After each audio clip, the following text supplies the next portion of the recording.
Okay, hello again. Thank you for joining us. Welcome to today's webinar. We'll be discussing how critical access hospitals can maximize their reimbursement through meaningful use. My name is Cindy Heifel. Just a moment, we'll be joined by our presenter, Dr. Bob Hitchcock. If you have any questions you'd like to submit for question and answer at the end of the webinar, click on the icon with the question mark and type your question in at any point throughout our webinar.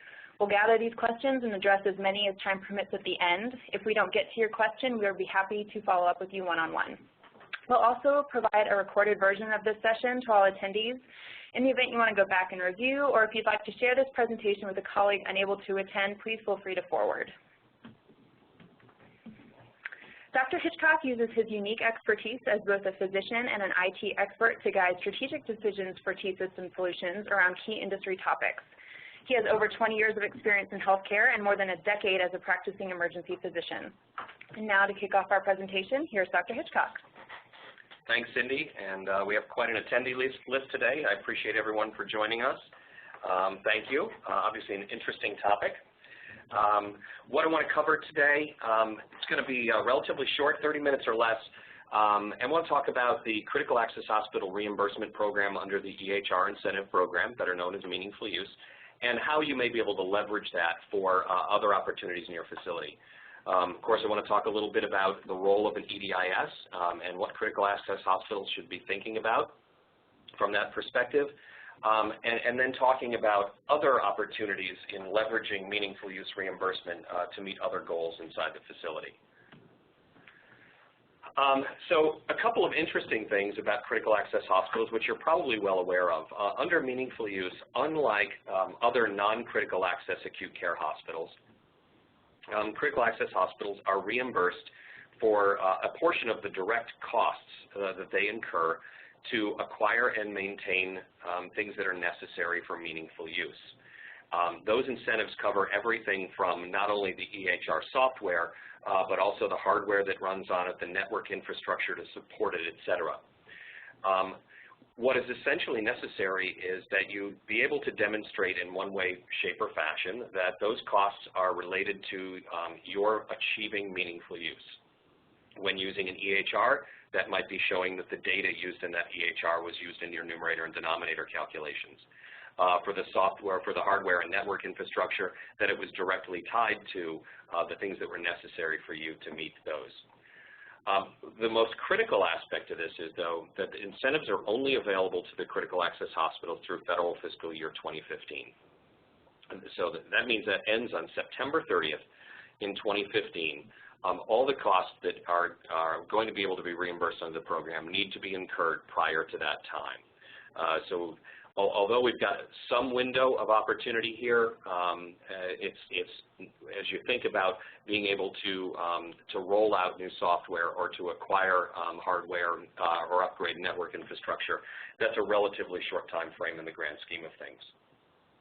So once again, if you want to get an EHR reimbursed, then the implementation, you must be up and live and using data from that system by September 30th, 2015. And again, that's a critical date.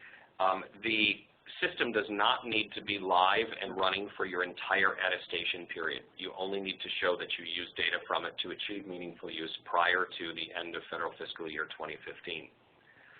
In addition to the time frames, the cost must be depreciable. And that's of particular interest in how depreciable is determined.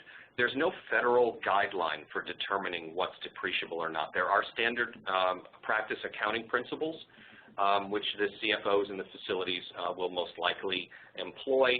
And so generally speaking, subscriptions to software are not depreciable, but upfront purchases of software are. The maintenance on them is most likely not depreciable. Most training costs that go into implementing an EHR are not depreciable, and certain services that may be provided by the vendor or the hospital may not be depreciable either. But from an EHR perspective, the key is that an upfront software purchase and putting as much of that front-loaded as far as implementation and technology in a front-loaded cost will allow greater depreciableness, if that's even a word, but the greater opportunity to depreciate the majority of the costs regarding that EHR. So not on this slide is the relatively complicated formula of figuring out how much critical access hospitals will be reimbursed. It's related to the Medicare portion of your charges, related to your total charges and your charity care charges. For most critical access hospitals, the calculation works out to be between 60 and 80%, and then critical access hospitals get an additional 20% added to that, not to exceed 100%. In the end, most critical access hospitals will be able to recover nearly 100% of their depreciable costs for EHRs, network, hardware, etc., for their meaningful use program. It means that in the end, for a lot of your work, what you're doing is getting reimbursed, and it's almost net free. CMS has given some guidance on identifying reasonable costs, because they use the term not only depreciable but reasonable. They don't expect you to go out and spend a vast fortune and go completely nuts on this. But reasonable is that anything that you incur during your cost period or previous costs for periods that have not been depreciated are considered reasonable if they're used for meaningful use. There's no dollar amount associated with this. It's not tied to the size of the facility or the vendor, but it means that you need to get those on, use them for meaningful use, and get them on the current year's cost reporting, or at the latest, the cost report that would include that September 30th, 2015 timeframe. What this means to critical access hospitals is that if they can successfully attest to meaningful use, and we'll talk about that in a little bit because hospitals are having a very difficult time in stage 2 in 2014, but with successful attestation, hospitals can actually leverage the opportunity between now and September 2015 to do things that are necessary for them for the longer term, such as upgrading hardware in general, your network infrastructure, optimizing your inpatient EHR, whether that's upgrading or if you're thinking about replacing and switching vendors, a very opportune time to do that. You'll get most of those costs reimbursed. Acquiring a patient portal, that's a new requirement for both stage 1 and stage 2. This is the time to do that for critical access hospitals that haven't even begun the meaningful use pathway. This would be the time to look at acquiring all the software that's really necessary and getting up and running before the end of next fiscal year. And then, of course, we're going to talk a little bit more about supporting your ED from an EHR perspective, and an opportunity to get a best-of-breed system in, get it covered, get the cost covered under meaningful use, and be able to help drive other business opportunities, such as ICD-10 readiness, clinical decision support, and other elements. What's going on with meaningful use, the current state, and what's relevant and should be considered? These are fairly high level, but some salient points. For 2014, stage 1 has been changed and now includes that required patient portal, or view, download, and transmit is the technical term. What it means is that any hospital in any stage of meaningful use in 2014 must provide patients access to their medical records through this patient portal type of infrastructure. That means if you've not started to acquire or implement one, and you are going to be in meaningful use in the near future, that is something that needs to seriously be considered, but again, you'll get those costs back under the program. Stage 2 is substantially more difficult than stage 1, and as of March, only 4 hospitals have successfully attested to stage 2 so far in 2014, or since the stage 2 program has been rolled out. Over 90% of hospitals were successful in meeting stage 1. So we are seeing substantial struggles. If you are one of those hospitals that is looking at stage 2, shaking your head and not sure how you're going to do it, you are absolutely not alone. But the key may be that even if you can't get it done this year, is to come up with a plan to get it done in the next fiscal year so that you can get your all of the costs that are associated with that reimbursed under the program. It's not going away after 2015 as far as the meaningful use program. The penalties are still going to be there. The incentives just run out. In stage 2, the items of particular concern for most hospitals, and those that are going to generally require cost, both in acquisition of software as well as people time, the elements of patient portal, the electronic transmission of the summary of care, a whole new workflow and often requires additional software. The clinical quality measures have been changed substantially, and in stage 2, the hospital is expected to report accurate clinical quality measures, which means much more diligence on the hospital's part around data gathering. And of course, the CPOE measure has changed for stage 2 with a new denominator by where hospitals need to count orders, all orders on patients, not just which unique patients had orders placed on them. Again, this is increased overhead usually in data reconciliation and ensuring that your data is actually correct. One very good news for most critical access hospitals, the required meaningful use measure of the electronic med administration record with barcoding. Most critical access hospitals can claim an exclusion to that. Any hospital with an average daily inpatient census below 10 is excluded from this measure, and you can claim that exclusion during the attestation process. You do not have to pre-register for that exclusion. So let's talk about the emergency department and the role of the emergency department not only to the facility but also to meaningful use. For most critical access hospitals, the majority of the total visits in the hospital will be through the emergency department. The revenue is often critical to the top and bottom line of the hospital. And maintaining efficiency in throughput and care are of great consideration. You definitely don't want to incur any left without being seen patients, have revenue walk out that door. Critical access hospitals operating on very, very thin margins, of course, need every ounce of possible revenue that they can get. And one of the things that isn't often readily apparent to many folks in the hospital is that the EHR needs something substantially different as far as their documentation and workflow tools than does the inpatient environment. Yes, the visit is much shorter. It's generally a chaotic place in the ED, even in lower volume EDs. But what is significantly different is that the workflow is fairly standardized, if you will, across most patient visits, but very different than the inpatient environment. It's driven off complaints rather than diagnoses. The goal of the ED visit is to obtain a diagnosis and initiate treatment and stabilization, as opposed to the inpatient environment, which is very much driven off of we're pretty sure we know the diagnosis and we're going through a prescribed treatment regimen.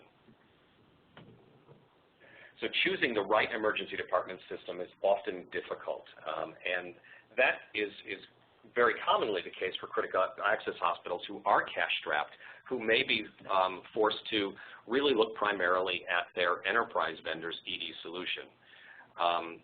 What we do know from ED physician feedback through CLAS, an independent rating organization, is that enterprise EDIS solutions are very, very poorly rated, especially when compared to the best-of-breed ED solutions. It's clear that the best-of-breed can support the ED in a way that most enterprise systems cannot. And that is that they understand the unique workflow of the emergency department and actually improve and optimize throughput as opposed to your enterprise solutions, which in the study were shown to decrease throughput. Looking at your ED system, make sure that your vendor supplying and maintaining your ED-specific content. You shouldn't have to build that. This is something your vendor should bring. It's very difficult to take inpatient content and morph it for the emergency department. It just doesn't work well. The idea of triage in the emergency department is vastly different than the idea of intake on the floors. Look for rapid implementation. Again, end of federal fiscal year 2015 is your milestone. Let's get all of your costs in before that so that you can get reimbursed. So look for a vendor that can come to the table quickly and can get your stuff installed by that time. And this is a great opportunity in looking at this, again, to maximize revenue, optimize your professional fee and facility E&M coding and procedure revenue. That should be one of the major goals of choosing your EDIS is to do that.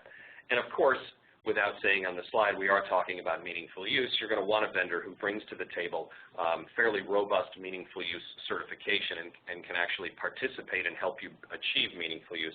I'm going to talk a little bit about T-System and its certification here in a little bit.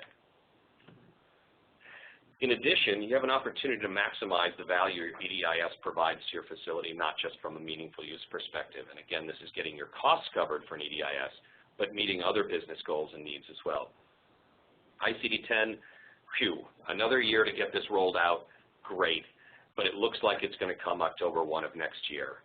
If the IPPS final rule gets passed as it stands today, barring another last-minute change from the legislature, we are looking at October 1 of next year for the ICD-10 rollout. What hospitals should consider is that although they've been given more time, what they really, the opportunity they've been provided is more time to do testing from end to end in the facility, and not to put the project off if they don't need to, but to get right on it and make sure that their solutions are there. And again, this is another opportunity for a hospital to look at that. I do want to note some things that are very unique about T-Systems, electronic information system for emergency departments. We have our ICD-10 devotion is evident in our product. We have patent pending what we call dynamic ICD-10 feedback. What this means to the hospital is that the physician doing the documentation in T-System, when they're documenting their diagnosis, they are presented with non-interruptive, streamlined, color-coded feedback about the specificity of ICD-10 documentation that they've achieved and can achieve. When they've left elements off that could get them to a more specific ICD-10 diagnosis and thus more likely to get reimbursement and not get denied initially during the claims process, they'll be provided with just very simple and easy to understand color-coded information about what else they could document to get to a greater level of specificity. In addition, the system can automatically generate the ICD-9 and ICD-10 codes driven directly off the documentation. What is apparent about ICD-10 is that it's not really a coding problem. Yes, coders are going to be overwhelmed with this in learning the vast amount of new codes as well as the complexities of coding in certain circumstances, but in fact the coders cannot code what isn't documented. If it's not on paper or not in the electronic system, they're not going to be able to code for it. And that's just going to either mean more rework as they go back to ask physicians for more details, or putting non-specific codes out the door, which are more likely to result in claims denials. EV, which is our electronic information system, also brings to bear some great clinical decision support through partners such as PEPID, which is a clinical knowledge base including drug and disease information, and Isabel, which is a dynamic feedback differential diagnosis tool. It takes into account patient-specific demographics such as age and gender, even recent travel locations, as well as symptomatology to give a stacked ranked list result of differential diagnoses, including those critical emergency department don't miss diagnoses. T-System, of course, is known in the industry, the gold standard ED content. We've been developing content for 18, nearly 19 years now, as specifically for the emergency department, and optimizing that through both our paper and electronic clients.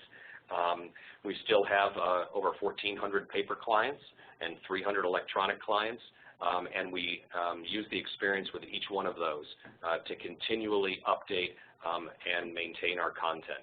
And that content's not just clinical content, but all of the regulatory updates from folks like Joint Commission, as well as the federal government, all the clinical practice updates, as advice around sepsis protocol, let's say, changes. Of course, all of the coding changes, the IC9s, the 10s, the CPTs, all of the regulatory programs like PQRS, meaningful use, the outpatient and inpatient prospective payment system. What we do is maintain all of that content and roll it out to you on a regular basis so that you don't need to maintain experts on staff or hire expensive consultants to come in and build and maintain that content for you. T-System also provides both the nurse and the physician automated coding and documentation feedback. There's extensive configurable nurse feedback so that clinical and reimbursement related measures elements are not missed in the documentation, such as IV start-stop times, critical vital signs at discharge, joint commission measures, etc. And then clinical feedback as well, which makes sure that the clinical documentation is complete. For instance, for physicians who may diagnose a tension pneumothorax without a chest tube note, making sure that they indeed did not intend to put a chest tube note on there, which would be unusual in that circumstance. So helping to make sure that you're capturing the robust documentation that will drive not only your revenue, but also good quality patient care and help protect you from any actions that might be taken downstream. So talk a little bit, since this is a meaningful use discussion in critical access hospitals, obviously the T-System would need to bring something to the table for you to be successful in meaningful use. Otherwise, all we're talking about is looking at an EDIS system. I will tell you that our 2014 certification is one of the absolute most robust of all of the best-of-breed EDIS solutions, and in fact the only EDIS solution that currently is certified for the electronic summary of care, as well as the med reconciliation measures. So we're the only best-of-breed EDIS that has demonstrated a commitment to the latest standards of the consolidated CDA and the interoperability associated with it. And I think that's important to understand. For those of you that are familiar with a meaningful use program, they've really strived to standardize the way that data is shared and push that sharing of data in stage 2. And we've gone to great lengths to make sure that we are a participant and a player in that space, understanding that data must flow seamlessly through to the organization. So this slide, which I won't spend a whole lot of time on, shows all the elements that you can use EV for both stage 1 and stage 2. Actually, I don't think we have summary of care on here. We'll update this slide. We did go back and get recertified for that several months ago. But yes, we are certified for the summary of care. So critical access hospitals, regardless of stage, can leverage EV for their facility in a variety of different ways. Now, critical access hospitals, like acute care hospitals, have the opportunity to choose to use the all-ED patients method of evaluating their patient population or the observation method. What that basically means is they can focus on their inpatients, or they can use all emergency department patients. For the observation method, it was primarily inpatients and any ED patient who ended up coming into the facility. EV can contribute data for both of those scenarios, capturing information in the emergency department that will go directly to the numerators and help reduce any risk of not capturing that information on the inpatient environment. Furthermore, we can provide streams of information such as syndromic surveillance. In stage 2, the hospital must have an ongoing syndromic surveillance stream coming out of the hospital and to a receiving public health agency if one exists. Syndromic surveillance is really designed to come from the emergency department. It's designed for early warning about symptomatology and diagnosis and provisional diagnosis you're seeing in the emergency department. T-System would be a great opportunity for you to leverage that vast ED population that you have, sending that syndromic surveillance information out. Even if you're using the observation method, you still can have that stream going out in all your emergency department patients. So a whole lot of information here that you can use for meaningful use. Of course, CPOE, the new measure in stage 2, where you have to count all of your orders. Now knowing that you have a certified system in the emergency department with EV, you can use those orders placed in the ED not only in your denominator, but also in your numerator, getting to that 60% medication order threshold or the 30% lab and radiology threshold. EV, the Emergency Department Information System, can be deployed in a variety of different manners, and we have all of these configurations currently live today. And it really comes down to what are your both department as well as enterprise needs for data and workflow. Our full solution is indeed a full package solution which would basically independently run an emergency department. Everything from the patient tracking, intake through triage, nurse documentation, physician documentation, CPOE, embedded clinical decision support, all of the discharge management stuff, referring to downstream providers, prescription writing, et cetera. That's all encompassed in our full ED solution. This does, however, support hospitals who choose to have a single enterprise-wide CPOE platform. We can deploy the nurse and physician documentation, tracking, discharge management, et cetera, and still have the nurses and physicians utilize the enterprise CPOE system. Some hospitals find this to be very attractive as a long-term strategy for them, not only for meaningful use, but for maintaining visibility about what happened to a patient easily throughout the facility. So not only can we deploy the full set or nurse and physician documentation along with the workflow support in the emergency department, we have a specialized solution called EV for Physicians, built off our full EDIS and utilizing the specialized workflow and content for the ED physicians. This solution sits alongside your enterprise solution. So your nurses would document in your enterprise, let's say Healthland or CPSI, and use that enterprise CPOE system. And the physicians would generate their clinical notes in T-System. This allows the hospital to maintain all of their critical data for meaningful use, clinical quality measures, and other programs, maintain that all in one centralized system where the physicians can use EV to help generate their clinical note and just demonstrate their medical decision-making and do so in a very fast, streamlined, and efficient manner without having to use dictation or scribes or other support macros or things like that, other support that might be necessary using a system that doesn't support their needs and workflow. This particular solution is packaged with all of the hardware that's necessary, the server hardware that's necessary to run it, the server software. All implementation minus travel costs are bundled in as well. Pepid and Isabel can be included into that. All of the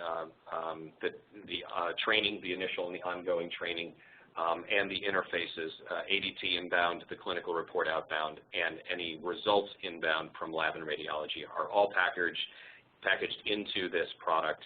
It's priced in a fashion that does not include an upfront charge. It's a standard subscription monthly fee. However, we can, for critical access hospitals or looking to recover this under meaningful use, we can absolutely package this in such a way to maximize the depreciable costs related to this so you can be recovered under meaningful use. In addition, in any of these different deployments, we can provide the appliance as well and help you navigate through that process of acquiring and implementing the appliance. We can also provide services to maintain that appliance in the healthiest fashion so that we're not impacting your IT department, which I'm sure is already overwhelmed with everything else that they're trying to do for between meaningful use, ICD-10, and all of the other needs of the facility.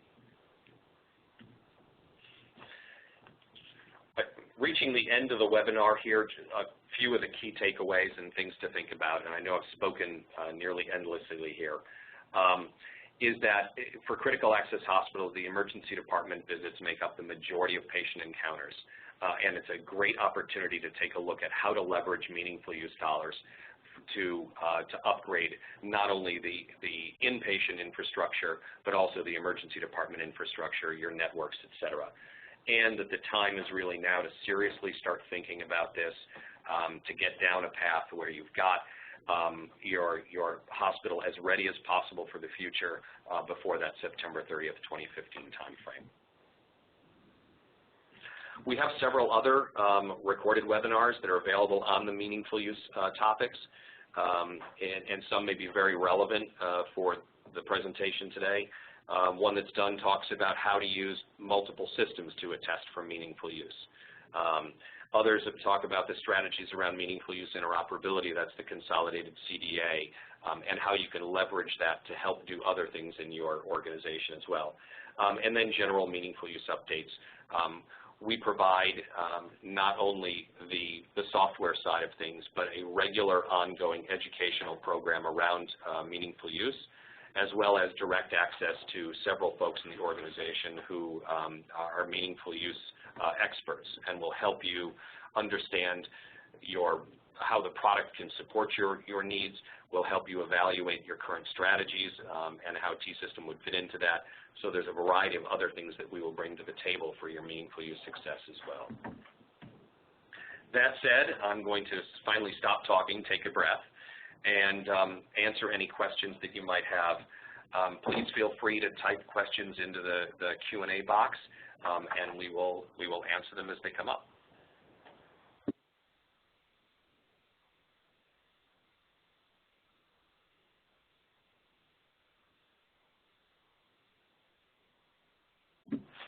All right, we do have one question that came up. How long before the September 30th, 2015 deadline must you show data? How much data do you need to have prior to that deadline? It's a good question. The technical answer is 1 day.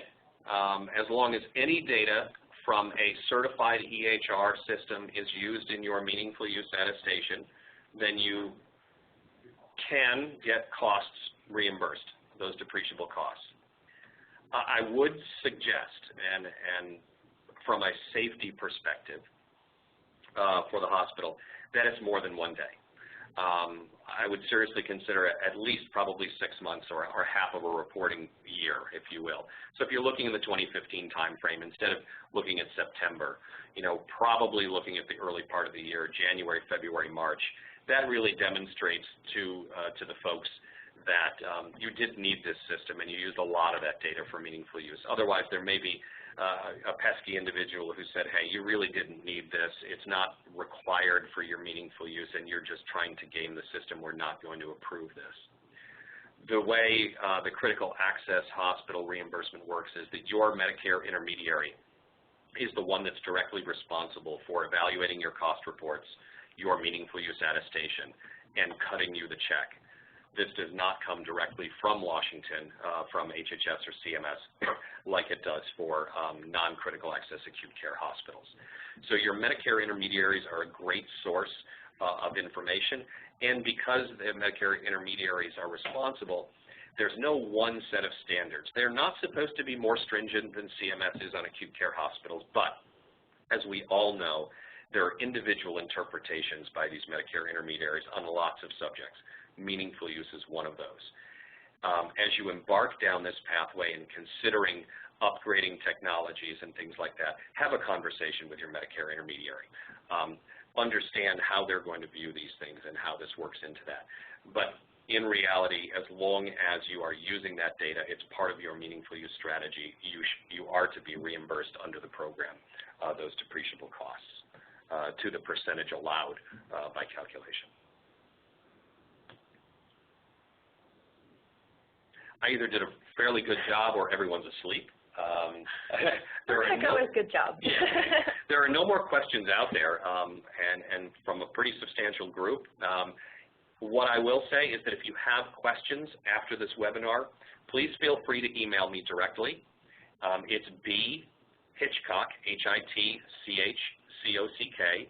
at tsystem, the letter T, SYSTEM.com. Or you can always send them to info@tsystem.com and they will make their way to me. I'll be happy to answer individual questions. If you have further questions about our electronic solutions, our paper solutions, anything like that, you can also ask me directly or the info@tsystem, and we will definitely get back to you. I want to thank you guys for taking time out of your schedule and attending today. I hope you found this worthwhile. Again, we will make the recording available and send that out to you, and you'll have the links to those other pre-recorded webinars as well. So we look forward to the opportunity to interact with you again. Wish you the greatest of success in your meaningful use attainment here in the next year and a half, and getting as much as you can done for your organization and letting someone else pay for it. So thank you.